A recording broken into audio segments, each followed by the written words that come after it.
La sociedad digital en la que vivimos se caracteriza por la omnipresencia de las tecnologías. Las tecnologías que nos acompañan las 24 horas del día y los 7 días de la semana. En realidad, las tecnologías en esta sociedad digital se han convertido en una prolongación de las personas.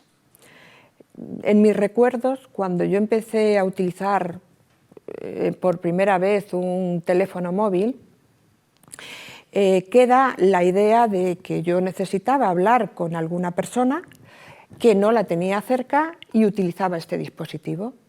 Sin embargo, actualmente, ya en plena sociedad digital, me doy cuenta que el teléfono móvil, el teléfono celular, sirve para muchas más cosas que hablar con las personas que están lejos.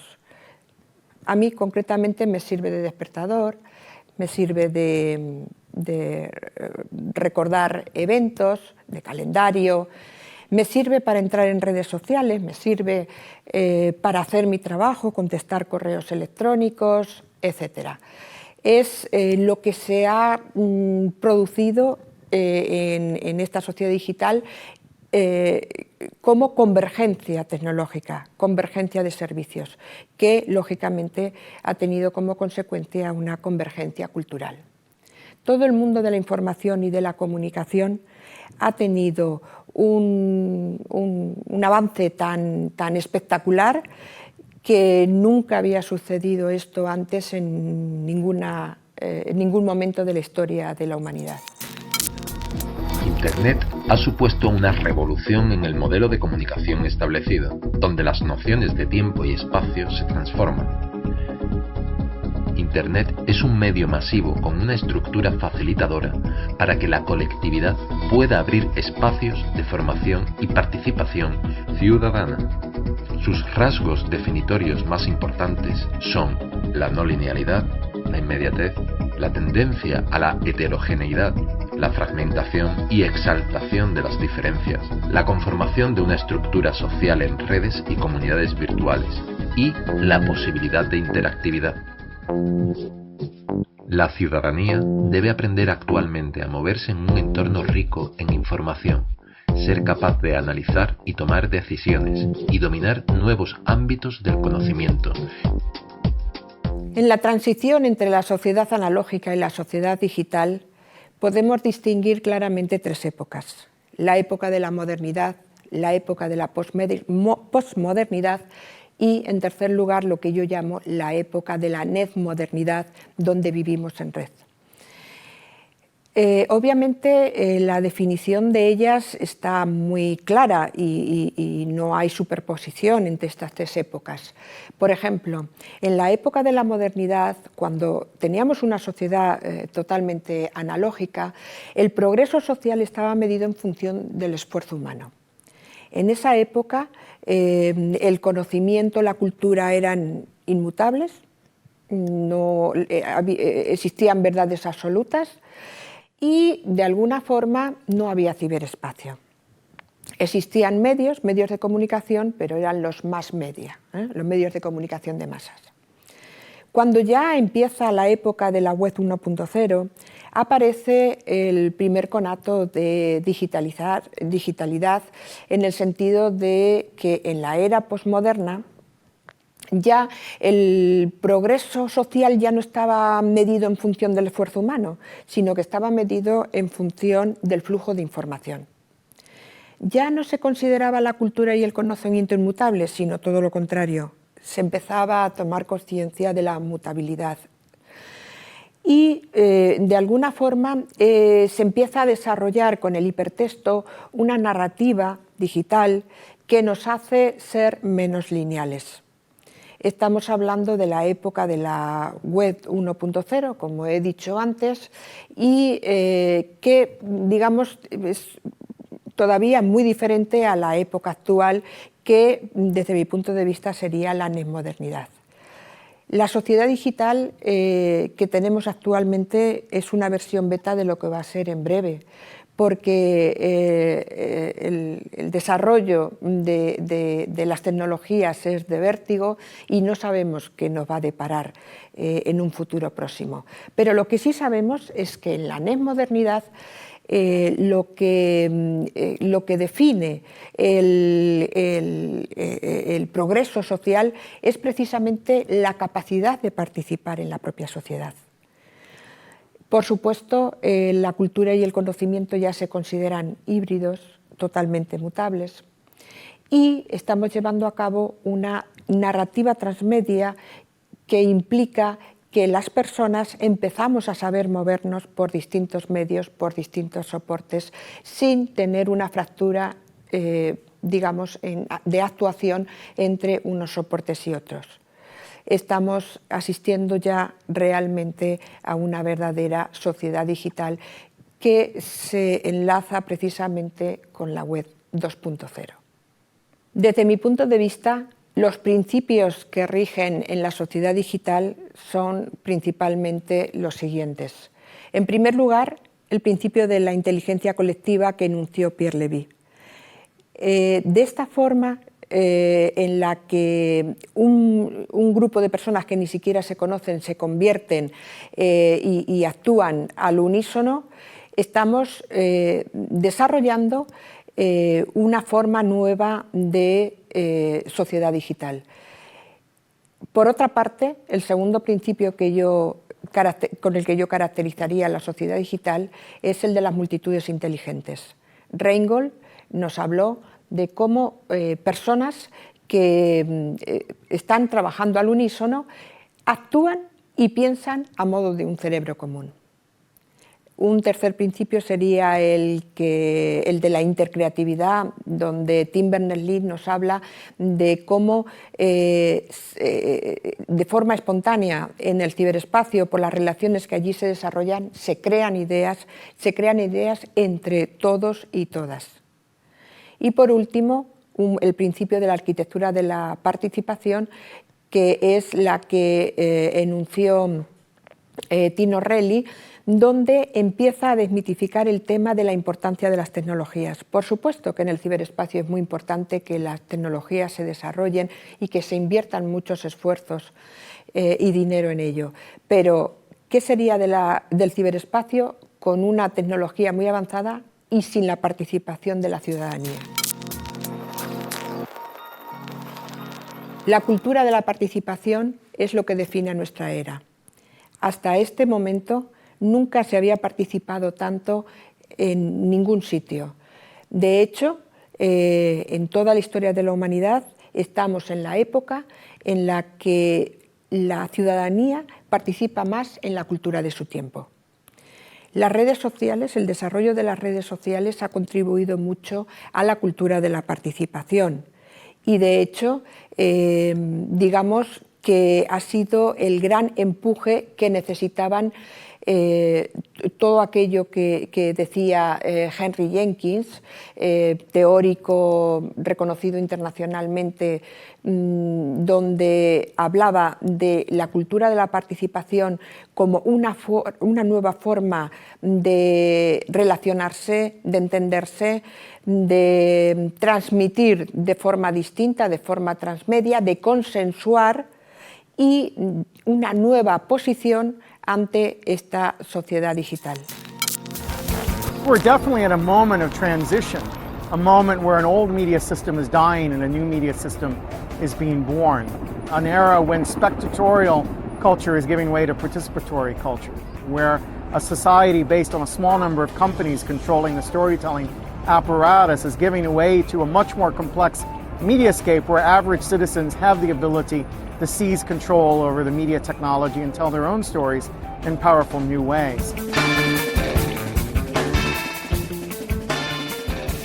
Los roles de la ciudadanía en la cultura de la participación han sido muy estudiados por distintos teóricos, por distintas investigaciones, y quiero reflejar aquí las aportaciones más importantes desde mi punto de vista, empezando por la participación de Manuel Castells. Él hablaba de que la ciudadanía ante el ciberespacio podía comportarse de dos formas, como interactuado o como interactuantes. Realmente la persona que se dejaba llevar y tal era un interactuado, pero un interactuante era aquella persona que se implicaba y participaba en el ciberespacio activamente. Hay otra definición del rol de la ciudadanía, que es la de Néstor García Canclini, que hablaba de que los ciudadanos y ciudadanas se podían comportar en el ciberespacio como consumidores activos o consumidores pasivos de información. Por su parte, Toffler habla de prosumers. Prosumers en el sentido de que eran productores y consumidores de contenidos. Sin embargo, teniendo la importancia que tienen estas dos últimas definiciones, quiero resaltar la definición del EMIREC. John Cloutier, el canadiense John Cloutier, habló de que la ciudadanía debía ser emisora y receptora. Tenía que tener ambos roles, no valía uno solo. Además, un solo rol era, entender este concepto como un solo rol era realmente ficticio. Hay una definición del rol de la ciudadanía que a mí me gusta mucho, de las autoras Pisani y Piotet, que hablan de la ciudadanía como web actora. Web actora porque ya define este concepto en un ciberespacio, el ciberespacio que tenemos en la sociedad digital, y habla de acción, habla de actuación.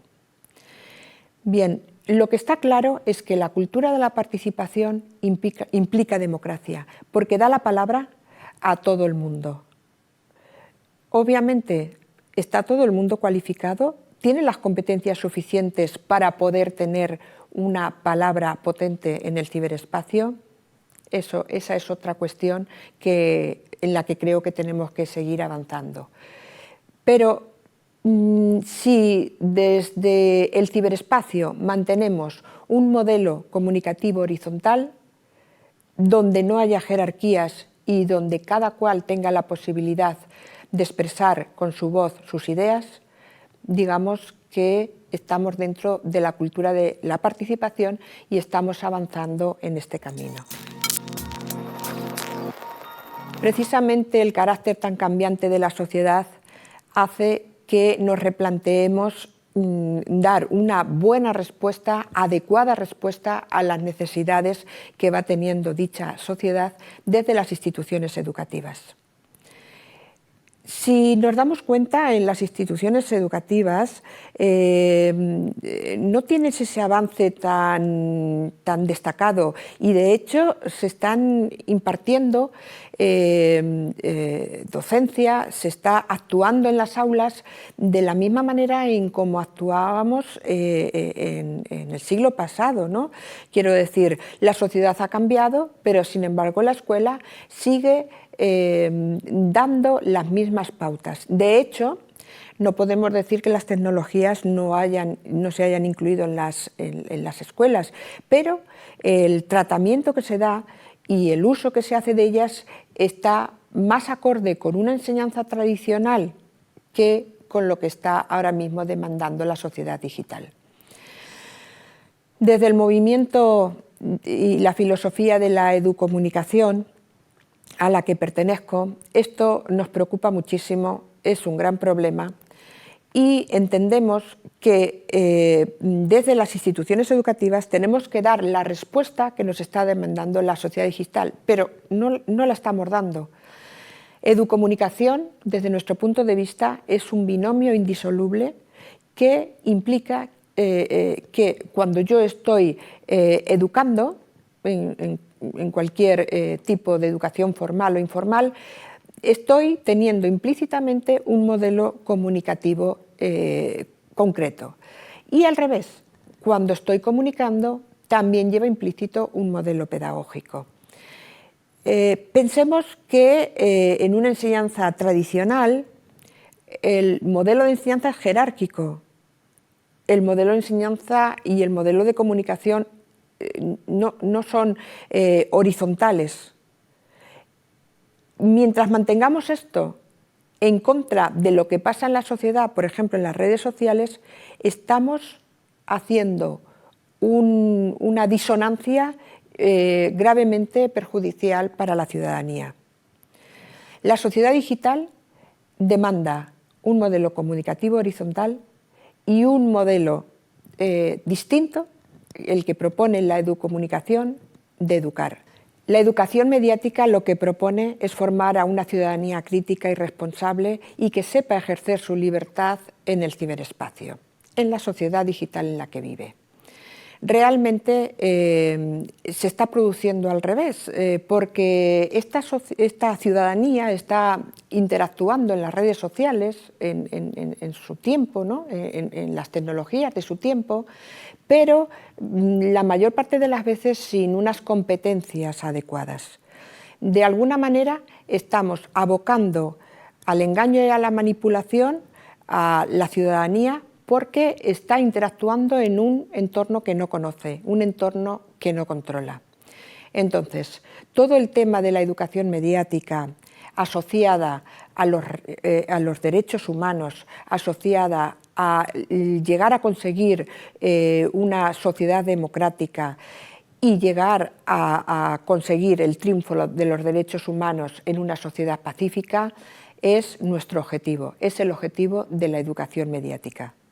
Divina Meich es un referente internacional en derechos humanos y educación mediática, y ella aboga y cree que con la educación mediática vamos a llegar a tener esta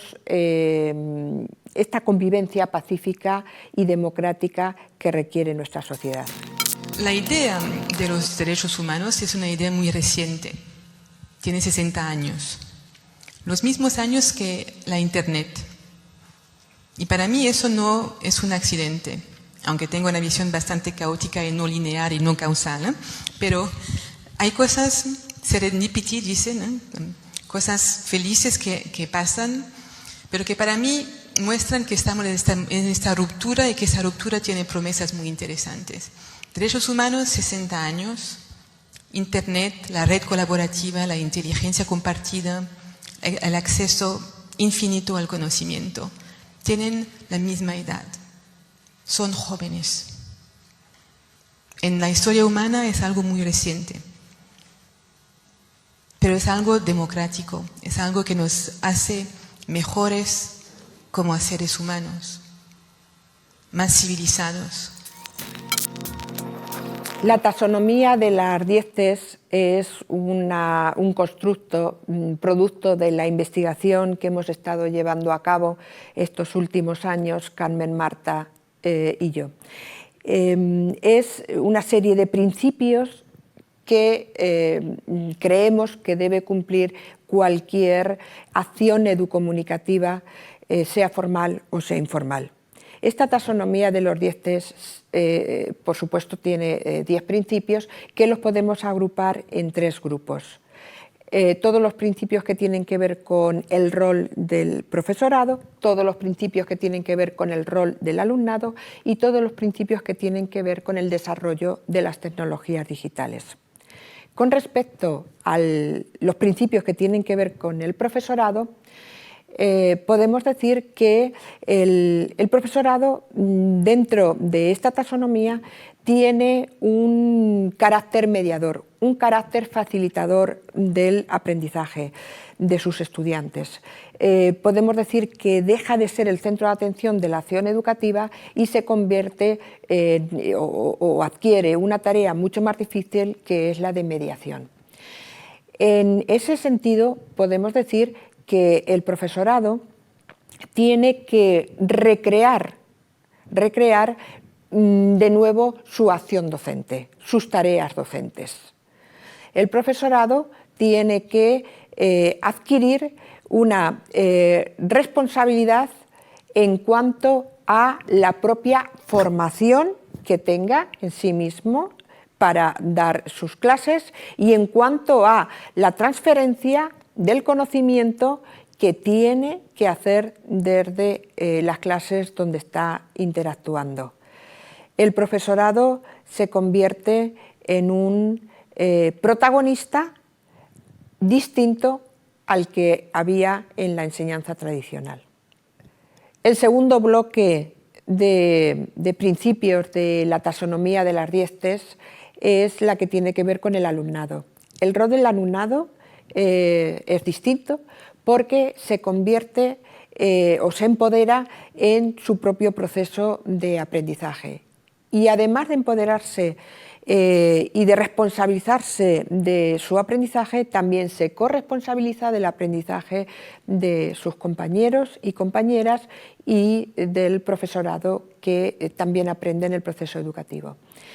En este sentido, el alumnado tiene tareas colaborativas que desarrollar y que llevar a cabo de acuerdo con la cultura de la participación, tiene que trabajar la tolerancia como uno de los principios más importantes dentro de la acción educativa, y también tiene que trabajar tareas auténticas, lo que quiere decir que el alumnado tiene que ser siempre consciente de que todas las tareas que entran dentro del proceso de enseñanza-aprendizaje las debe poner en práctica en la sociedad real. El tercer y último bloque de principios dentro de la taxonomía de las 10 Ts es el de las tecnologías digitales. ¿Cómo entendemos las tecnologías digitales? En principio, las tecnologías digitales van a pasar de TIC a TRIC. Es decir, vamos a incorporar una R en el acrónimo y vamos a trabajar ya con tecnologías de la relación, la información y la comunicación. En este sentido, las tecnologías se convierten en un escenario para la participación. A su vez, todo el tema de transnacionalidad, transtemporalidad, se trastocan en el sentido de que el tiempo y el espacio cambian su sentido en el uso de las tecnologías digitales dentro del entorno educativo. Y por último, el principio de la transmedialidad, que implica que las personas se tienen que formar, tienen que adquirir competencias suficientes como para actuar en distintos medios, con distintos soportes y de la forma que está requiriendo la evolución de las tecnologías en la sociedad digital.